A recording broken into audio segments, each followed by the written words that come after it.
Myself Dr. Juhi. Today I am discuss what is acceptance of proposal. प्रस्ताव की स्वीकृति या प्रतिग्रहण क्या होता है। जैसा कि मैंने आपको लास्ट वीडियो में बताया था कि दो व्यक्तियों के बीच कॉन्ट्रैक्ट कैसे होता है। जब एक व्यक्ति दूसरे व्यक्ति को किसी बात को करने अथवा नहीं करने का ऑफ़र करता है और दूसरा व्यक्ति जब उस पर अपनी सम्मति यानी सहमति प्रकट कर देता है तो उन दोनों व्यक्तियों के बीच वैध यानी लीगल एग्रीमेंट हो जाता है और लीगल एग्रीमेंट ही कॉन्ट्रैक्ट में बदल जाता है। तो इसी प्रकार से ये संविदा का रूप ले लेता है। तो इस प्रकार जो पहली स्टेज है वो है ऑफ़र यानी प्रस्ताव, और जो सेकंड स्टेज है वो है प्रतिग्रहण यानी स्वीकृति acceptance. An offer is an open call to anyone wishing to accept the promise of the offerer and generally is used for products and services. Acceptance occurs when an offeree agrees to be mutually bound to the terms of the contract by giving consideration or something of value like money to seal the deal.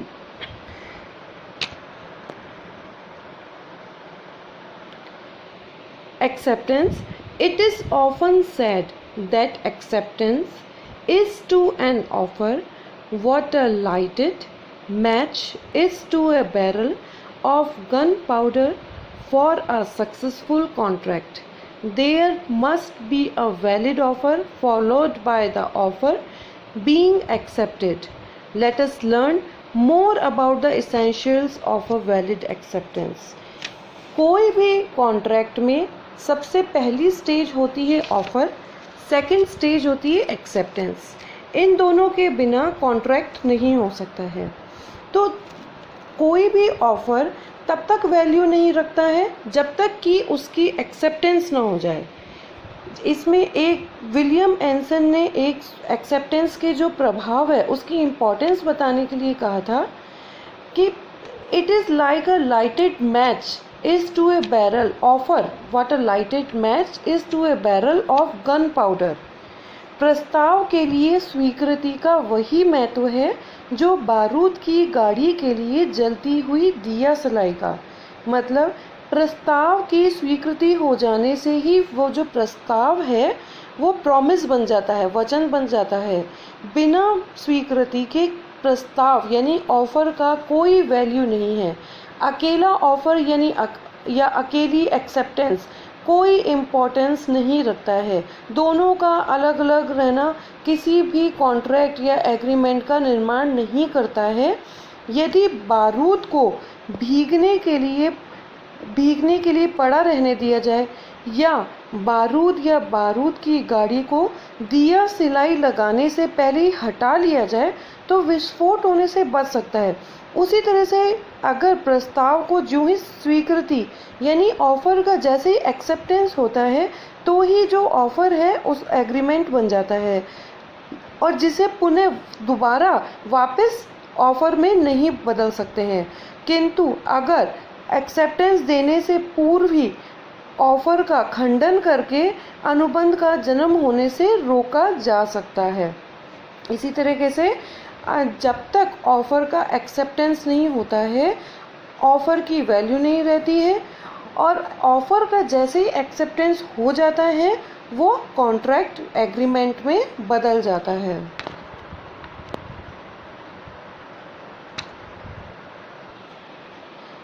The Indian Contract Act 1872 defines acceptance in Section 2 Clause B as when the person to whom the proposal has been made signifies his assent thereto, the offer is said to be accepted. Thus, the proposal when accepted becomes a promise. भारतीय संविदा अधिनियम 1872 के section 2 clause B में acceptance की definition दी है वह व्यक्ति जिसके समक्ष प्रस्ताव किया गया है प्रस्ताव के प्रति अपनी सम्मति प्रकट कर देता है तो प्रस्ताव स्वीकृत हुआ समझा जाता है। स्वीकृति किसी प्रस्ताव पर सम्मति प्रकट करने से ही होती है। जब तक प्रस्ताव में विशेष रीति से सम्मति देने के लिए नहीं कहा गया है, स्वीकृति किसी भी रीति से आप दे सकते हैं। एक बात इसमें जान लेना ज़रूरी है कि जब भी कोई ऑफ़र होता है उसका एक्सेप्टेंस हाँ में यानी पॉजिटिव रूप में ही हो सकता है, नेगेटिव नहीं हो सकता है।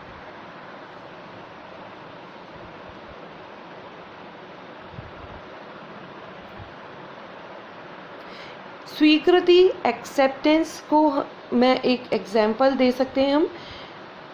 A offers to buy B's car for ₹2 lakh and B accepts such an offer. Now this has become a promise. A offer करता है B को कार खरीदने के लिए 2 लाख रुपये में और B उस ऑफ़र को एज इट इज़ एक्सेप्ट कर लेता है, तो ये एक वचन बदल गया है। This has become a promise, और ये ही प्रॉमिस आगे कॉन्ट्रैक्ट में बदल जाएगा। मेथड ऑफ एक्सेप्टेंस, जो एक्सेप्टेंस की जो मेथड है वो मैं आपको अभी बता रही हूँ। Offer, acceptance, contract. जो मेथड है कॉन्ट्रैक्ट एक्सेप्टेंस के, पहले क्या है मेथड? पहला मेथड ये है कि किसी व्यक्ति को पहले ऑफ़र किया जाता है यानी प्रस्ताव किया जाता है। दूसरा, अगर व्यक्ति उस प्रस्ताव को एक्सेप्ट कर लेता है तो वो कॉन्ट्रैक्ट में बदल जाता है। दूसरा मेथड है कि सामने वाला ऑफ़र कर रहा है किसी बात को, लेकिन अगर दूसरा व्यक्ति भी उसी टाइम पे उसी शर्तों पर दूसरी पार्टी को ऑफ़र कर रहा है तो ये ऑफ़र ही कहलाएगा, ये कॉन्ट्रैक्ट में नहीं बदलेगा। लेकिन अगर दूसरा व्यक्ति उस ऑफ़र को एक्सेप्ट कर लेता है, जैसे ही वो एक्सेप्टेंस होता है तो वो कॉन्ट्रैक्ट में बदल जाता है। देखिए, जब एक व्यक्ति दूसरे को ऑफ़र कर रहा है, दूसरा व्यक्ति उसको एक्सेप्ट कर रहा है, तो वो तो कॉन्ट्रैक्ट में बदल गया। कई बार ऐसी सिचुएशन आती है कि एक ही टाइम पर जब दो व्यक्ति एक दूसरे को एक ही शर्तों पर ऑफ़र कर देते हैं तो वो कॉन्ट्रैक्ट एक्सेप्टेंस नहीं होती है, वो काउंटर ऑफ़र कहलाता है, वो होता है प्रति प्रस्ताव। लेकिन प्रति प्रस्ताव हो गया, लेकिन उसमें से जब एक पार्टी उस ऑफ़र एक दूसरे सामने वाले के ऑफ़र को एक्सेप्ट कर लेती है तो जैसे ही वो एक्सेप्ट होता है तो वो काउंटर ऑफ़र ना होके वो फिर कॉन्ट्रैक्ट में बदल जाता है। थर्ड मेथड है इनविटेशन टू ट्रीट, यानी प्रस्ताव का निमंत्रण। प्रस्ताव का निमंत्रण और प्रस्ताव में अंतर होता है। जैसे कि प्रस्ताव में स्वीकृति प्राप्त करने का एक उद्देश्य होता है, जबकि प्रस्ताव का निमंत्रण इनविटेशन में दूसरे पक्षकार से किसी कार्य को करने या नहीं करने के लिए प्रस्ताव प्राप्त किया जाता है। प्रस्ताव यानी ऑफ़र प्राप्त किया जाता है। मैं आपको इसका एग्जाम्पल देती हूँ। जैसे हम किसी होटल में जाते हैं, रेस्टोरेंट वाला हमें क्या देता है? Menu card. तो ये मेन्यू कार्ड ऑफ़र नहीं है, ये प्रस्ताव का निमंत्रण यानी इनविटेशन टू ट्रीट है। हम किसी दुकान पे जाते हैं, प्राइस टैग लगे होते हैं सजी हुई वस्तुओं पर, तो ये जो प्राइस टैग हैं ये प्रस्ताव का निमंत्रण यानी इनविटेशन है। तो जब प्रस्ताव का निमंत्रण दिया जाता है तो सामने वाला उसको ऑफ़र करता है। मेन्यू कार्ड दिया, हमने उसको ऑफ़र किया। रेस्टोरेंट में गए, रेस्टोरेंट वाले ने हमें मेन्यू कार्ड दिया और हमने उसके मेन्यू कार्ड से मेन्यू में से कुछ भी लेकर हमने उसको ऑफ़र किया कि आप हमें ये दीजिए, तो ये ऑफ़र हुआ।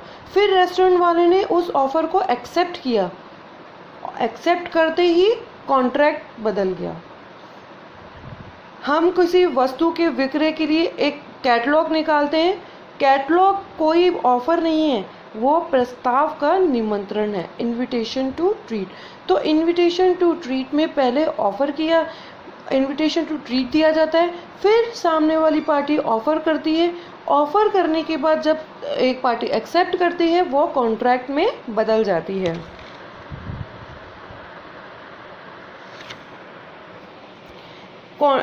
एक्सेप्टेंस से रिलेटेड काफ़ी सारे इसमें रूल्स हैं जो मैं आपको बताऊंगी।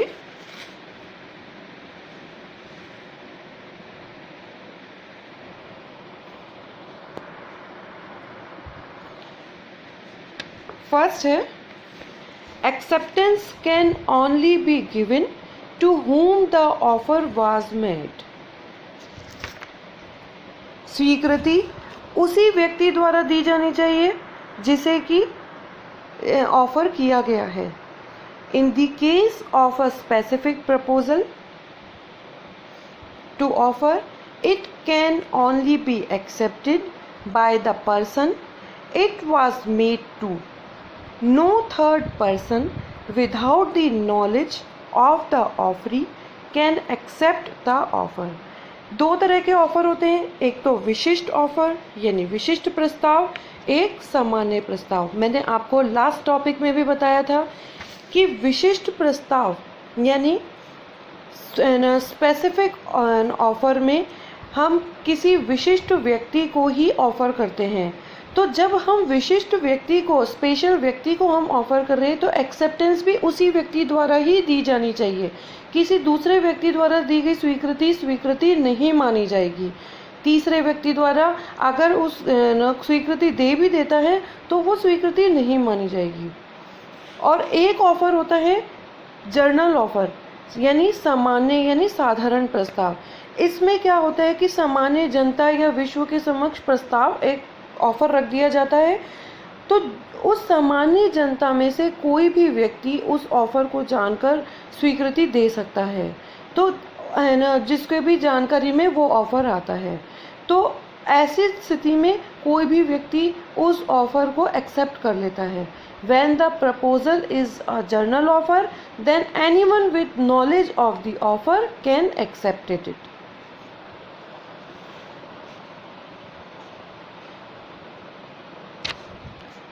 Next है, it has to be absolute and unqualified.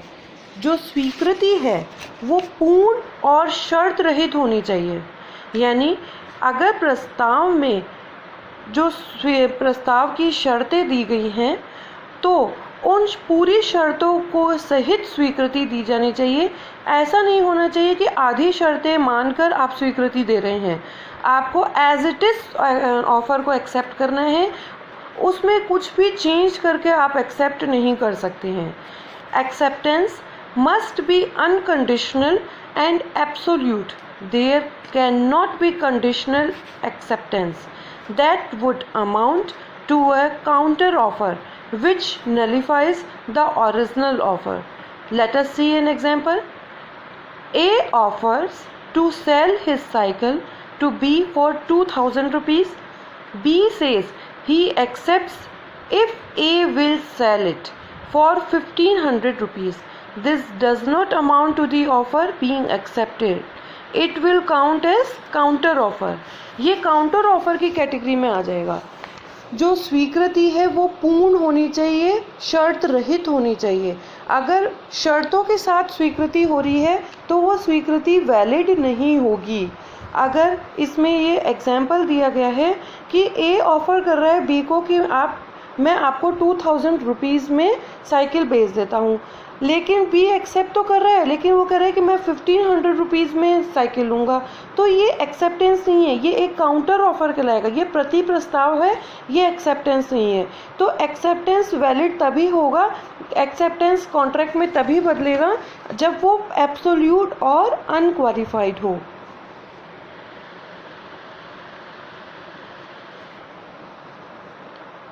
Acceptance must be communicated. जो स्वीकृति है उसका संवहन होना जरूरी है। For a proposal to become a contract the acceptance of such a proposal must be communicated to the promiser. The communication must occur in the prescribed form or any such form in the normal course of business if no specific form has been prescribed. प्रस्ताव की जो स्वीकृति है, प्रस्ताव की शर्तों की स्वीकृति भी शामिल है। आप स्वीकृति दे रहे हैं तो उसमें इसका मतलब है कि जो ऑफर में शर्तें दी गई हैं आप उसकी भी एक्सेप्टेंस दे रहे हैं। और स्वीकृति प्रस्ताव में दी गई निश्चित विधि के अनुसार होनी चाहिए। अगर ऑफर में कोई शर्त या विधि दे रखी है कि आप इस तरीके से ही स्वीकृति देंगे, तो स्वीकृति उसी विधि के अनुसार दे देनी चाहिए।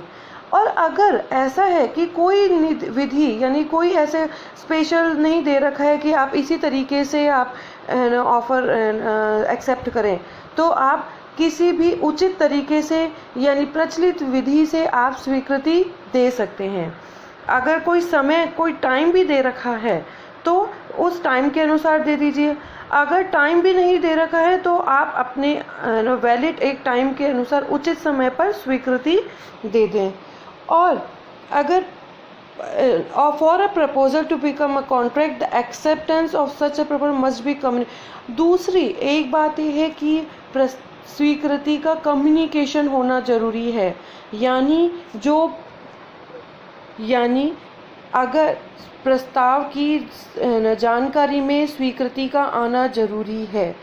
खाली मन में सोच लेना कि मैं स्वीकृति दे रहा हूँ, स्वीकृति नहीं मानी जाएगी। एक मौन स्वीकृति नहीं होती है। इसका मतलब यह है कि केवल स्वीकृति देने की बात मन में सोच लेना स्वीकृति नहीं होती है। स्वीकृति तभी वैध मानी जाती है जबकि मन में सोची गई बात को या स्वीकृति देने के संबंध में किसी कार्य को प्रस्तावक की जानकारी में ला दिया जाए। प्रस्तावक की जानकारी में स्वीकृति आना जरूरी है, तभी स्वीकृति मानी जाएगी, नहीं तो स्वीकृति नहीं मानी जाएगी।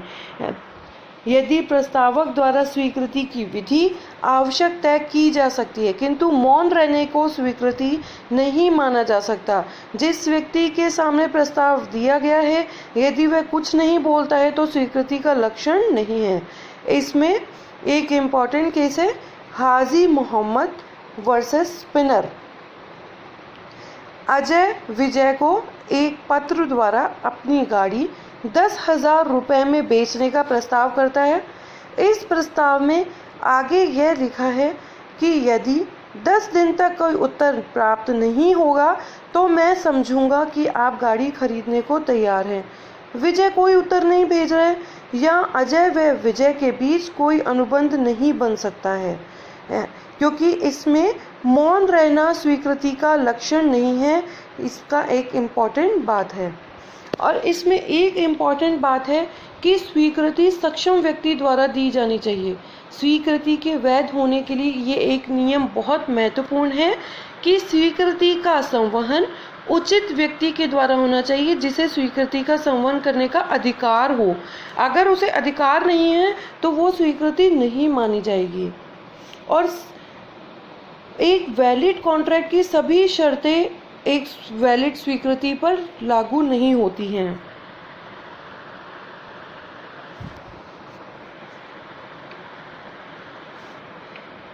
Implied acceptance.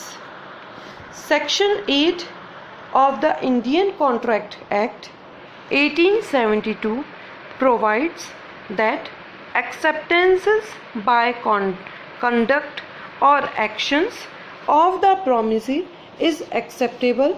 So, if a person performs certain actions that communicate that he has accepted the offer, such implied acceptance is permissible. So, if A agrees to buy from B 100 bales of hay for 1,000 and B sends offer the goods, his actions will imply he has accepted the offers. Section 8 Indian contract act में ये बोला गया है कि implied यानी अभिव्यक्त हो acceptance एक वैलिड होता है। द एक्सेप्टेंस बाय कंडक्ट और एक्शन यानी जरूरी नहीं होता कि आप बोलकर ही सम्मति स्वीकृति दें, आप अपने आचरण द्वारा व्यवहार द्वारा भी स्वीकृति दे सकते हैं और ऐसी स्वीकृति भी मान्य है। जैसे कि if A agrees to buy from B 100 bales of hay for 1000 and B sends over the goods, his action will imply he has accepted the offer। इस प्रकार ये टॉपिक से हमें ये पता चलता है कि अस्वीकृत प्रस्ताव स्वीकृत योग्य नहीं होता है, स्थानापन्न प्रस्ताव स्वीकृत नहीं है, प्रस्ताव का निमंत्रण भी प्रस्ताव नहीं है। और स्वीकृति क्या है? प्रस्ताव ग्रहीता की और प्रस्ताव एवं उसकी शर्तों की स्वीकृति है। प्रस्ताव की स्वीकृति के बाद प्रस्तावक को वचनदाता तथा प्रस्ताव ग्रहीता को वचन ग्रहीता के नाम से जाना जाता है। Thank you.